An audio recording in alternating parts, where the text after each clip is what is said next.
একটি প্রাণী যার অস্তিত্ব অনেকেই বিশ্বাস করে না। একটি প্রাণী যাকে দেখে সিংহ থমকে যায়, নাম লাইগার। লাইগার পুরুষ সিংহ আর স্ত্রী বাঘের মিলনে জন্ম নেওয়া এক আশ্চর্য প্রাণী। এ যেন সিংহের শক্তি আর বাঘের রহস্যময়তা মিলিয়ে তৈরি এক মহাশক্তিধর সংকর। দেখতে সিংহের মতো হলেও শরীরে হালকা বাঘের দাগ রয়েছে। এদের দৈর্ঘ্য 3.6 মিটার পর্যন্ত হতে পারে, ওজন 450 কেজি। এমন বিশাল বিড়াল আর নেই। একটি পূর্ণবয়স্ক লাইগার প্রতিদিন খেতে পারে 30 পাউন্ড কাঁচা মাংস। এদের ওজন একাই একটি বাঘ আর একটি সিংহের সমান। সিংহ সাঁতার জানে না, কিন্তু লাইগার পারে, কারণ তার শরীরে বইছে বাঘের রক্ত।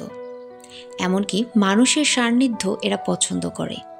তবে লাইগার একটি প্রাকৃতিক প্রজাতি নয়, এরা সংকর অর্থাৎ হাইব্রিড। বন্য পরিবেশে কখনো সিংহ আর বাঘ একসাথে থাকে না। পুরুষ লাইগার অনর্বর হলেও স্ত্রী লাইগার সন্তান দিতে পারে। পৃথিবীতে এখন 30টিরও কম লাইগার রয়েছে, তবু এদের ঘিরে মানুষের কৌতূহলের শেষ নেই। লাইগার কি প্রাকৃতিক আশ্চর্য এক সৃষ্টি, নাকি কৃত্রিম সংকর একটি প্রাণী? জানতে চাইলে বিশেষজ্ঞরা বলেছেন তা পড়ো এবং পড়ে নিজেই সিদ্ধান্ত নাও। বিশেষজ্ঞদের এরূপ মন্তব্য প্রাণীটিকে যেন আরও রহস্যময় করে তোলে। হোপ 2.1, যেখানে জ্ঞান আর কল্পনার মিলন ঘটে।